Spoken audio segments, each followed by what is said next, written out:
To all, welcome back to my channel. My name is Ashi Verma. और जैसा कि आप सभी में से काफ़ी लोगों को पता चल ही गया होगा कि आरओ का फाइनली एडमिट कार्ड आ चुका है। जिन लोगों ने उसे डाउनलोड अभी तक नहीं किया है वो भी कर लेना जल्दी से जल्दी, ताकि आपको पता चल जाए कि आपका सेंटर कहाँ पड़ा है।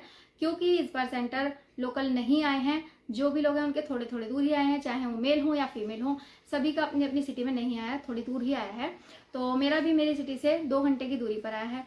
तो अभी आपके पास 10 दिन है, तो आप अच्छे से उसको देख के ये प्लान कर सकते हो। माइंड भी थोड़ा प्रिपेयर हो जाएगा कि हमें कहाँ जाना है, कितनी दूर जाना है। तो जिन लोगों ने उसको डाउनलोड कर लिया है वो तो अच्छी बात है, और जिन लोगों ने डाउनलोड नहीं किया है, जिन्हें नहीं पता चल रहा है कि कैसे डाउनलोड करना है, तो सिंपली आपको उसकी सीधा ऑफिशियल वेबसाइट पर जाकर लिख देना है। और वैसे भी उसमें लिंक दिया हुआ है, सीधा उस पर जाकर क्लिक करना और अपनी सारी डिटेल्स भर देना, सीधा एडमिट कार्ड आपका खुल जाएगा। वैसे मैं साइड में एक वीडियो भी बना दूंगी कि किस तरह से खुलेगा, ठीक है। और उसके बाद आप अपना चेक कर लेना, उसमें नीचे काफ़ी सारी गाइडलाइंस दी हुई है, उनको भी एक बार अच्छे से पढ़ लेना। वैसे हम उसको पढ़ने में थोड़ा सा बोर हो जाते हैं, तो मैं आपको बता देती हूँ। उसमें 2-3 इंपॉर्टेंट चीज़ें हैं जिनका हमें वहाँ पर जाने से पहले ध्यान रखना है और ख़ास ख्याल रखना है।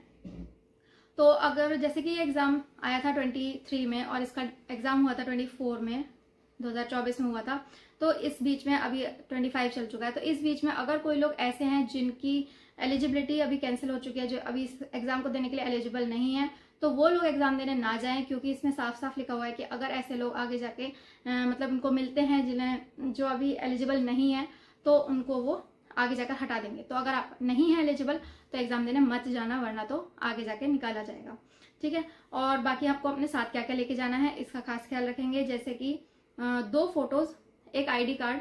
ID प्रूफ में आप क्या क्या लेके जाओगे, या तो driving licence, passport, PAN card, voter ID card, या फिर आपका सेंट्रल और गवर्नमेंट इशूड ID कार्ड होगा कोई, और आधार कार्ड। ये सब आप लेके जा सकते हो, इनमें से कोई भी एक चीज़। और वो आपको ओरिजिनल भी लेके जाना है और साथ में उसकी फोटोकॉपी भी लेके जानी है। और इसी के साथ आपको लेके जाना है एक अपना ब्लैक बॉल पेन, केवल ब्लैक बॉल पेन ही लेके जाना है, कोई और इंक का पेन नहीं चलेगा। और वाटर बॉटल अगर लेके जाना चाहो तो वो भी लेके जा सकते हो, लेकिन वो ट्रांसपेरेंट होनी चाहिए, ठीक है। और ये जो एडमिट कार्ड निकला ये तो लेके जाएंगे ही। तो admit card, 2 photos, black pen, ID का प्रूफ और उसके एक फोटो कॉपी भी, ठीक है, ब्लैक पेन के साथ। वाटर बॉटल अगर लेके जाना चाहो तो वो भी लेके ही चले जाना वैसे तो, ठीक है। और बाकी एक बार ये जितना भी इन्होंने दिया हुआ है उसको पूरा पढ़ लेंगे।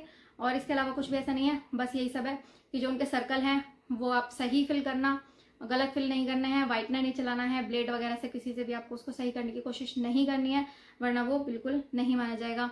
और गलत आप जो भी आंसर करेंगे उस पर नेगेटिव मार्किंग है, और 1/3 की नेगेटिव मार्किंग है। और अगर आपने कोई अटेम्प्ट ही नहीं किया है तो उसकी नो नेगेटिव मार्किंग, मतलब वो तो काउंट ही नहीं होगा, ठीक है। इस तरह से हमें करना है। और कोई भी आपको चीटिंग वीटिंग नहीं करनी है। कोई भी तरीके की नकल अगर पकड़ी जाती है तो आपको 1 करोड़ तक का जुर्माना और आजीवन जेल में भी डाला जा सकता है। तो इस सब चीज़ों से तो कोई फ़ायदा ही नहीं है।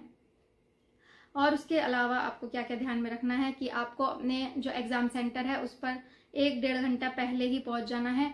गेट की क्लोजिंग टाइम है 8:45, तो आप 8 बजे तक पहुंच जाओ तो ज़्यादा बेटर रहेगा, है ना। और 9:30 बजे से एग्ज़ाम शुरू हो जाएगा, 8:45 पर गेट क्लोज हो जाएंगे, 12:30 तक का एग्ज़ाम है, 3 घंटे का पेपर है। और एग्ज़ाम से के ख़त्म होने से 1 या आधा घंटे पहले तक आपको क्लास से बाहर नहीं जाने दिया जाएगा। जैसे 3 घंटे का पेपर है तो 3 घंटे में से 2 घंटे तक तो कोई अगर पानी या वॉशरूम के लिए बाहर जाना चाहे तो जा सकता है, लेकिन जब लास्ट का 1 घंटा बचेगा तो आपको बाहर नहीं जाने दिया जाएगा। तो ये सब बातों का आपको ध्यान रखना है, चीटिंग नहीं करनी है। किसी भी तरीके की चीटिंग पकड़ी गई तो काफ़ी भारी जुर्माना हो सकता है। तो यही सब बातें थी जो आपको इसके लिए ध्यान रखनी है। और अभी मेरा पेपर जो है वो 2 घंटे की दूरी पर है, लेकिन मेरे लिए एक प्लस पॉइंट ये है कि मेरा एग्जाम का सेंटर जहाँ है वहीं पर मेरे एक रिलेटिव रहते हैं, मतलब मेरी बुआ रहती हैं। तो हो सकता है मैं 1 दिन पहले भी वहाँ चली जाऊँ। वैसे मैंने अभी इस तरीके का कोई भी प्लान नहीं किया है, ना ही कुछ सोचा है, तो देखते हैं कि मैं क्या करती हूँ। तो फाइनली अभी दिन बचे हैं 1 हफ्ता मान लो आप, क्योंकि इस संडे के बाद जो नेक्स्ट संडे आएगा उसमें एग्जाम ही है। तो बस अभी जितना हो सके उतना ज़्यादा से ज़्यादा MCQs वगैरह लगा लेंगे, और यही सब थोड़ा रिवीजन वगैरह चलेगा। बाकी ज़्यादा स्ट्रेस लेने की ज़रूरत नहीं है, जितनी तैयारी हो गई वही अच्छी है। और ना ही ज़्यादा कुछ ऐसे नेगेटिव सोचना है, ना ही कुछ ज़्यादा थॉट लाना है कि कैसा होगा कैसा नहीं होगा।